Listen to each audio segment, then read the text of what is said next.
This bucolic wonderland is a writing retreat in rural Virginia. But is a writing retreat right for you? Is this the right one for you? How do you pick a writing retreat? Why should you go? And how can you get the best and most out of one? Let's discuss.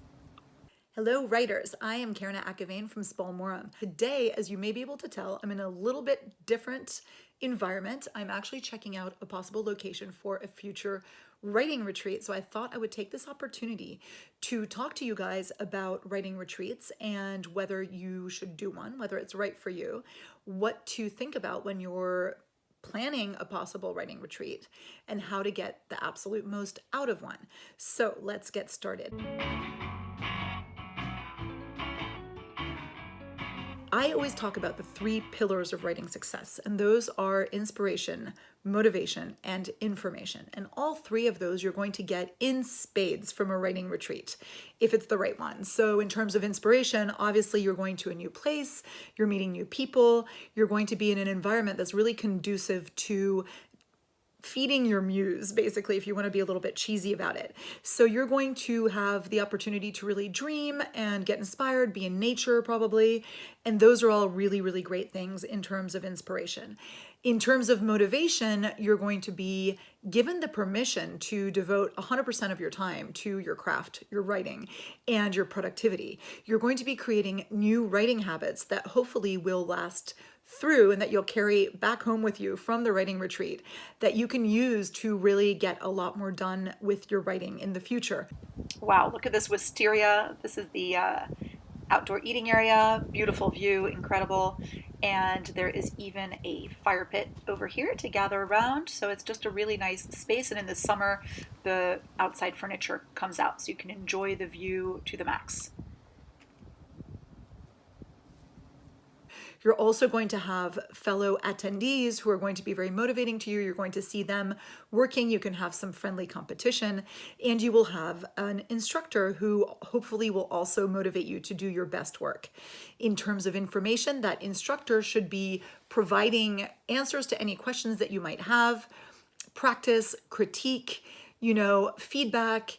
There should be some activities that will be talking to you about the process of publishing, of finishing a book, all of that good stuff. And also you'll have access to your fellow attendees, many of whom are very accomplished in their own right and who have varying levels of experience, and that you can definitely check with them and talk to them and learn a lot, I believe. Here is the kitchen where we can cook our meals or have a chef come to cook them for us. Viking range, state of the art, really nice countertops, big old sink overlooking that stunning view, lots and lots of cookbooks. So it's really, really well stocked. There's even an outdoor eating area just off of here.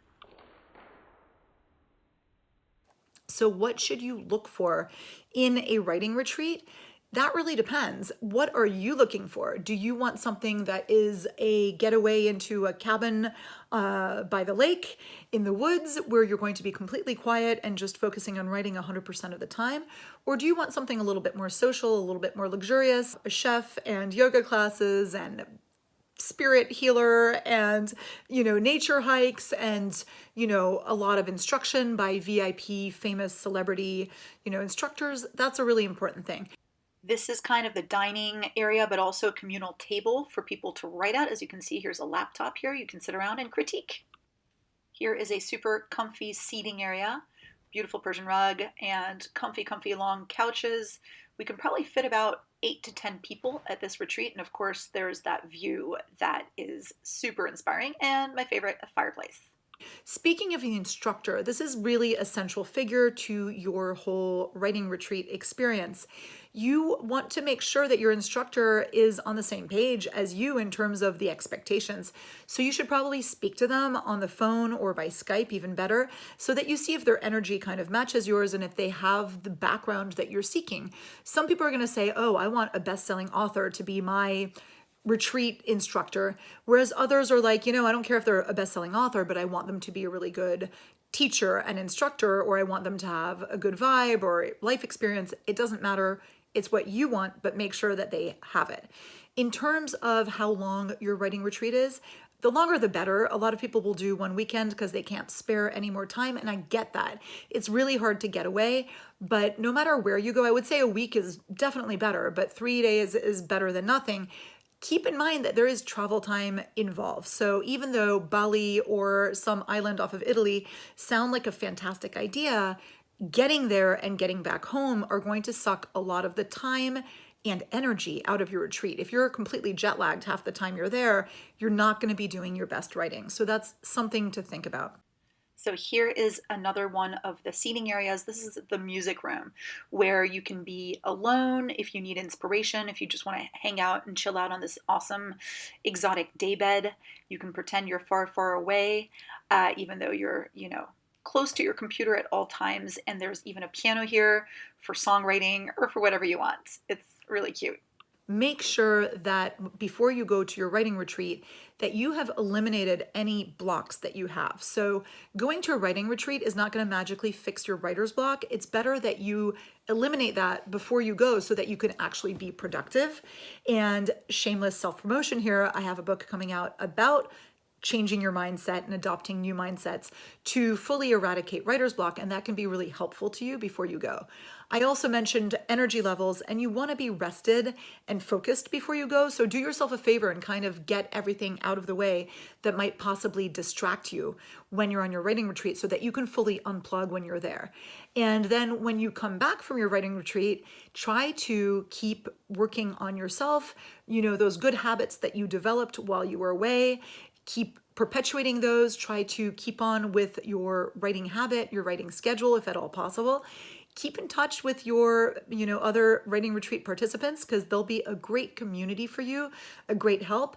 And any writing retreat really, I think, should kind of include constant catch-ups with the instructor. I mean, I'm not saying you can stalk them, but I'm saying if you have a couple questions that spring up or you want some kind of a, critique or something like that, they might be able to deliver that for you. And that would be a really, really good thing.